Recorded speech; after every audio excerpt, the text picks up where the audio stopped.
Hello friends, आपका अपने YouTube channel उत्तर जी के ट्रिक में स्वागत है। आज जो है मैं ज्योग्राफी के बहुत ही महत्वपूर्ण प्रश्न लेकर आया हूं आगामी परीक्षाओं को देखते हुए। जैसे कि आपको मालूम है, दिल्ली पुलिस का एग्ज़ाम जो है पास में आ चुका है और उसका एग्ज़ाम जो है चलने अब शुरू हो जाएंगे। अब चलिए फ्रेंड्स, देर न करते हुए क्लास शुरू करते हैं। आज की क्लास का हमारा फर्स्ट प्रश्न है, चिल्लाई कला उत्सव यानी चिल्लाई कला उत्सव किस राज्य में मनाया जाता है। यानी जो है चिल्लाई कला उत्सव जो है किस राज्य में मनाया जाता है। चलिए फ्रेंड्स, का सही आंसर देखते हैं। सही आंसर होगा इसका डी, जम्मू कश्मीर। जम्मू कश्मीर में जो है चिल्लाई कला उत्सव मनाया जाता है। और आपको पता होगा, जो सिग्मो फेस्टिवल है, सिग्मो, ये कहाँ मनाया जाता है? गोवा में। गोवा में, यहाँ से ये भी याद रखना है। नेक्स्ट क्वेश्चन आता है हमारा, अंडमान और निकोबार द्वीप समूह की सबसे ऊंची चोटी कौन सी है? यानी अंडमान और निकोबार द्वीप समूह की सबसे ऊंची चोटी कौन सी है? चलिए फ्रेंड्स, का सही आंसर देखते हैं। सही आंसर होगा इसका बी, सही आंसर होगा इसका सी, सैंडल पीक। यानी जो है अंडमान और निकोबार द्वीप की जो है द्वीप समूह की सबसे ऊंची चोटी कौन सी है? सैंडल पीक सबसे ऊंची चोटी है। यहाँ से ये याद रखना है। और आपको पता होगा, धूपगढ़ चोटी जो है, धूपगढ़, धूपगढ़, ये किस राज्य में पड़ती है? मध्य प्रदेश, मध्य प्रदेश। गुरु शिखर पर्वत जो है, गुरु शिखर, गुरु शिखर, ये कहाँ पड़ता है? राजस्थान में, राजस्थान में। यहाँ से ये भी याद रखना है। डोडा बेटा कहाँ पड़ती है? डोडा, तो ये पड़ती है हमारी तमिलनाडु में। नेक्स्ट प्रश्न देखते हैं। नेक्स्ट प्रश्न आता है हमारा, सियाचिन ग्लेशियर यानी सियाचिन ग्लेशियर पर विवाद किन दो देशों के बीच में है? सियाचिन ग्लेशियर पर जो विवाद चल रहा है, और ये किन दो देशों के बीच में विवाद चल रहा है? चलिए फ्रेंड्स, का सही आंसर देखते हैं। सही आंसर होगा इसका सी, भारत और पाकिस्तान। भारत और पाकिस्तान के बीच में जो है सियाचिन ग्लेशियर पर विवाद चल रहा है। और भारत और पाकिस्तान के बीच में सिंधु जल को लेकर, सिंधु जल को लेकर जो है 1960 में समझौता हुआ था। किसने कराया था? विश्व बैंक ने। यहाँ से ये भी याद रखना, विश्व बैंक ने ये समझौता कराया था। नेक्स्ट प्रश्न आता हमारा, इड्डू की जल विद्युत परियोजना किस राज्य में है? यानी इड्डू की जो है जल विद्युत परियोजना, ये किस राज्य में है? चलिए फ्रेंड्स, का सही आंसर देखते हैं। सही आंसर होगा इसका ए, केरल। यानी इड्डू की जल विद्युत परियोजना जो है केरल में है और पेरियार नदी पर है। किस नदी पर है? पेरियार नदी पर है। यहाँ से ये भी याद रखना है। नेक्स्ट क्वेश्चन आता है हमारा, कपिल धारा जलप्रपात किस नदी पर है? यानी कपिल धारा जो जलप्रपात है, ये किस नदी पर है? चलिए फ्रेंड्स, का सही आंसर देखते हैं। सही आंसर होगा इसका सी, नर्मदा। और किस राज्य में है? मध्य प्रदेश में, मध्य प्रदेश। यहाँ से ये भी याद रखना है।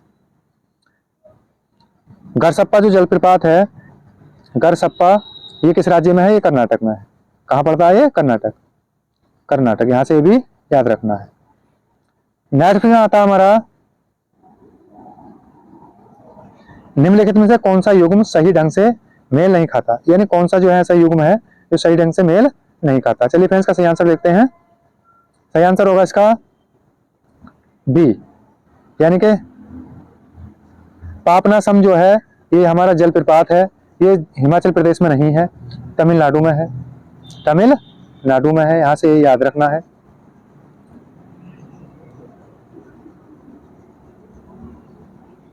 तमिलनाडु में है। यहाँ से ये याद रखना है। जोग जलप्रपात कर्नाटक में है। धुंधर जो है ये हमारा मध्य प्रदेश में पड़ता है। होंडरू जो पड़ता है ये झारखंड में पड़ता है। लेकिन पबनासम जो है ये हिमाचल प्रदेश में नहीं है, तमिलनाडु में है। यहाँ से ये याद रखना। तो ऑप्शन इसका कौन सा सही हो जाएगा? बी।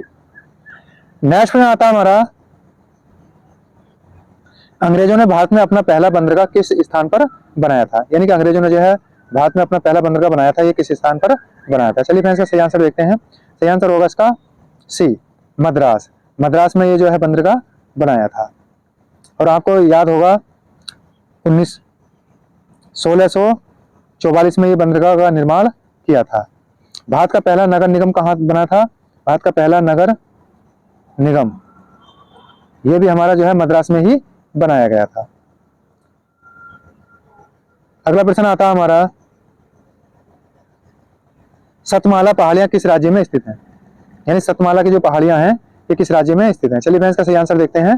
सही आंसर होगा इसका सी, महाराष्ट्र। यानी सतमाला जो पहाड़ियां हैं ये महाराष्ट्र में स्थित हैं। नीलगिरी की पहाड़ी कहाँ पड़ती है? नीलगिरी की जो पहाड़ियां ये हमारी तमिलनाडु में पड़ती हैं। तमिलनाडु, यहाँ से ये भी याद रखना है। और बाबा बुदन की जो पहाड़ी है ये किस राज्य में है? ये कर्नाटक में पड़ती है। चलिए फ्रेंड्स नेक्स्ट क्वेश्चन देते हैं। नेक्स्ट क्वेश्चन आता है हमारा,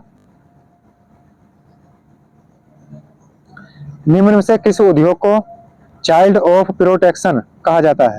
यानी कौन सा उद्योग है जिसे चाइल्ड ऑफ प्रोटेक्शन के नाम से जाना जाता है? चलिए फ्रेंड्स का सही आंसर देखते हैं। सही आंसर होगा इसका सी, चीनी उद्योग। चीनी उद्योग जो है चाइल्ड ऑफ प्रोटेक्शन उद्योग के नाम से भी जाना जाता है। अगला प्रश्न आता है हमारा,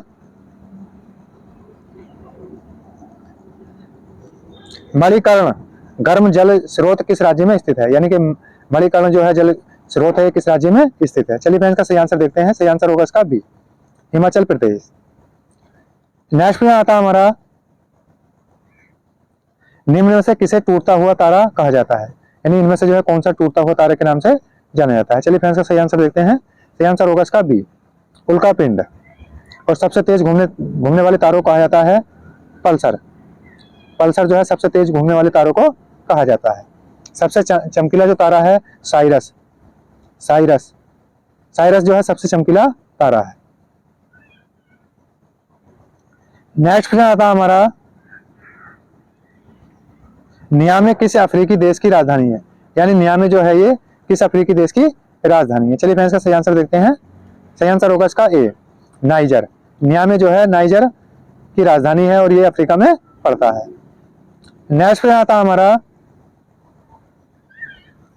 निम्न में से किस दर्रे को भारत, चीन और म्यांमार का त्रिकोणीय संगम कहा जाता है? यानी कौन सा जो है हमारा दर्रा है जिसे जो है भारत और चीन म्यांमार का जो है त्रिकोणीय संगम कहा जाता है? चलिए फ्रेंड्स का सही आंसर देखते हैं। सही आंसर होगा इसका डी, दीफू दर्रा। दीफू दर्रे को जो है भारत, चीन और म्यांमार का त्रिकोणीय संगम भी कहा जाता है। नेक्स्ट प्रश्न आता है हमारा,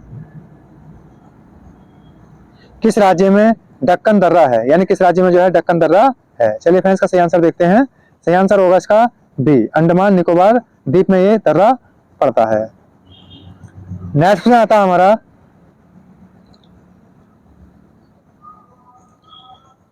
संकोच नदी किन दो राज्यों के बीच में सीमा बनाती है? यानी कौन सी नदी होगी? संकोच नदी जो है दो राज्यों के बीच में सीमा बनाती है, वो राज्य कौन कौन से हैं? चलिए फ्रेंड्स का सही आंसर देखते हैं। सही आंसर होगा इसका बी, असम और अरुणाचल प्रदेश। असम और अरुणाचल प्रदेश के बीच में संकोची नदी जो है सीमा बनाती है। चंबल नदी जो है राजस्थान और मध्य प्रदेश, उत्तर प्रदेश के बीच में सीमा बनाती है। नेक्स्ट प्रश्न आता है हमारा, काचिन पहाड़ियां भारत के किस देश के साथ सीमा निर्माण करती हैं? यानी कि काचिन पहाड़ियां ये भारत और किस देश के साथ सीमा निर्माण करती हैं? चलिए मैं इसका सही आंसर देखते हैं। सही आंसर होगा इसका बी, म्यांमार।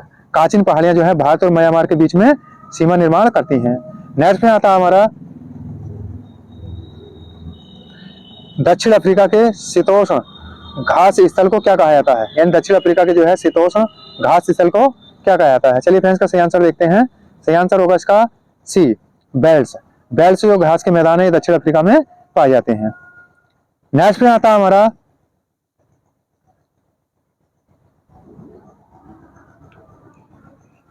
बेद्दा जनजाति किस देश में निवास करती है? यानी बेद्दा जो है जनजाति किस देश में निवास करती है? चलिए फ्रेंड्स का सही आंसर देखते हैं। सही आंसर होगा इसका ए, श्रीलंका। बेद्दा जनजाति जो है श्रीलंका में निवास करती है। और आपको पता होगा एनु जनजाति कहाँ निवास करती है?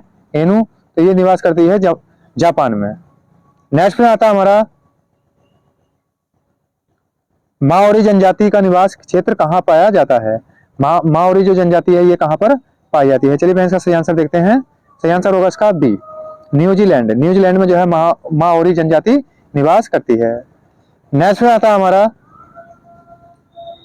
ज्वार भाटा कितने समय के अंतराल पर आता है? यानी ज्वार भाटा जो है ये कितने समय के अंतराल के बाद आता है? चलिए फ्रेंड्स का सही आंसर देखते हैं। सही आंसर होगा इसका ए, 12 घंटे 26 मिनट के अंतराल में ये आता है। और आपको पता होगा दीर्घ ज्वार भाटा जो आता है तो ये कब आता है? जब सूर्य, पृथ्वी, के बीच में चंद्र आ जाता है, यानी कि चंद्रमा जो है पृथ्वी और सूर्य के बीच में आ जाता है, तो दीर्घ ज्वार भाटा आता है। और अल्प ज्वार भाटा कब आता है? जब सूर्य और चंद्र के बीच में पृथ्वी आ जाती है, चंद्र के बीच में पृथ्वी आ जाती है, तो अल्प ज्वार भाटा आता है। और दीर्घ जो आता है वो जो है सूर्य और पृथ्वी के बीच में चंद्र आ जाता है, तो ज्वार भाटा दीर्घ आता है। तो फ्रेंड्स, ये थे ज्योग्राफी से बहुत ही महत्वपूर्ण प्रश्न। आगामी परीक्षा को देखते हुए कैसी लगी वीडियो अगर अच्छी लगी हो उसे ज्यादा शेयर करें, लाइक करें, हमारे चैनल को सब्सक्राइब करें। वीडियो में अंत तक बने रहने के लिए धन्यवाद।